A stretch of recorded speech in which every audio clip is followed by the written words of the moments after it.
ولا تتبعوا خطوات الشيطان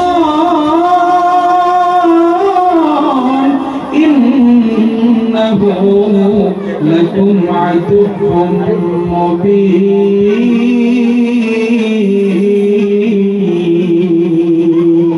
صدق الله العظيم যদি পথ ভুলে যাই আমাকে দিও ঠাই যদি পথ ভুলে যাই আমাকে দিও ঠাই দিও দিশা এইটুকু আবদার আল্লাহ আমাকে কাছে টানো বারবার দুনিয়ার বুকে আমি এক মুসাফির বনে যাই প্রতিদিন গুনাহের জাল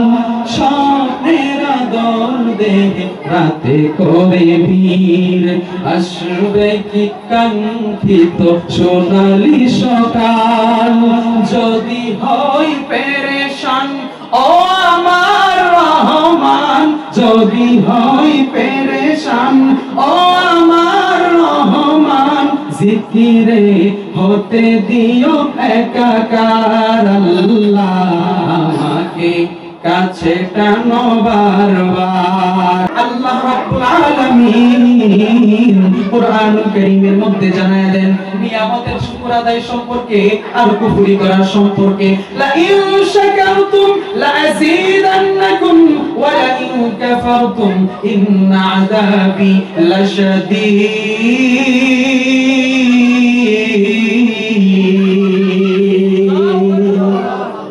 আমার আল্লাহ রব্বুল আলামিন জানায় দেন দুনিয়ার মানুষেরা আমি আল্লাহ তোমাদেরকে দুনিয়ার মধ্যে পাঠাইলাম আমি আল্লাহর গোলামি করার জন্য আমি আল্লাহর ইবাদত বندگی করার জন্য আমি আল্লাহ রাব্বুল আলামিন এত সুন্দর নাজ নিয়ামত দুনিয়ার মধ্যে আমি আল্লাহ তোমাকে দান করলাম এরে বান্দা আমি আল্লাহ তোমাকে হায়াত দিলাম কুকুর বিড়ালকেও হায়াত দিলাম মানুষকেও হায়াত দিলাম শিয়ালকেও হায়াত দিলাম মানুষকেও হায়াত দিলাম শুকরকেও হায়াত দিলাম মানুষকেও হায়াত দিলাম পশু পাখিকেও হায়াত দিলাম মানুষকেও হায়াত দিলাম গরু ছাগলকেও হায়াত দিলাম মানুষকেও হায়াত দিলাম কীট পতঙ্গকেও হায়াত দিলাম মানুষকেও হায়াত দিলাম পিপিলিকাকেও হায়াত দিলাম মানুষকেও হায়াত দিলাম ওই রাস্তার দুই পাশের নদীর মধ্যে মাছেরও হায়াত দিলাম তবে বান্দা বান্দি রে একটাবার চিন্তা করো এই পশু পাখি জীবজন্তুর হায়াতের মধ্যে আর তোমার হায়াতের মধ্যে আসমান আর জমিন ব্যবধান আছে কথা কোন ঠিক কিনা মানুষকে আল্লাহ বানাইছে দুনিয়ার মধ্যে মালিকের ইবাদত বندگی করার জন্য আর কুকুর বিলারের কোনো ইবাদত বندگی নাই মানুষের ইবাদত বندگی আছে ছাগলের কোনো ইবাদত বندگی নাই মানুষের ইবাদত বندگی আছে নামাজ আছে শুকরের কোনো ছাগল নাই ইবাদত বندگی নাই এই বান্দা বান্দীগুলো যখন নামাজ ছাড়া থাকবে ইবাদত বندگی ছাড়া থাকবে আমার আল্লাহ ডাক দিয়া কয় রে বান্দা আমি আল্লাহ তোমাকে পাঠাইলাম আমি আল্লাহর গোলামি করার জন্য এখন গরু ছাগলকে হায়াত দিলাম শুকরেও নামাজ পড়ে না গরু ছাগলও নামাজ পড়ে না তোমাকে হায়াত দিলাম তুমি শ্রেষ্ঠ জীব হয়ে তুমি মানুষের ইবাদত করো না এইবার আমাকে জবাব দাও আরে বান্দা তোমার মধ্যে আর গরু ছাগলের মধ্যে পার্থক্য কোথায় ঠিক না তো আল্লাহ বলছেন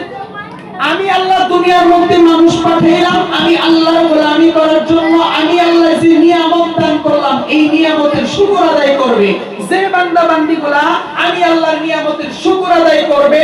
আমি আল্লাহ ওই বান্দা বান্দীর দুনিয়ার মধ্যে নিয়ামত আরো বাড়ায় দিবে আর যারা নিয়ামতের না শুকর করবে কুফরি করবে শুধু নিয়ামত ছিনায় নিবে এমনই নয় তার জন্য কঠিন থেকে কঠিন আযাব সরে বলেন কি কঠিন থেকে কঠিন আযাব আমরা কি জাহান্নামের মধ্যে যাইতে চাই বাজার যারা বলেন জাহান্নামের মধ্যে যাইতে চাই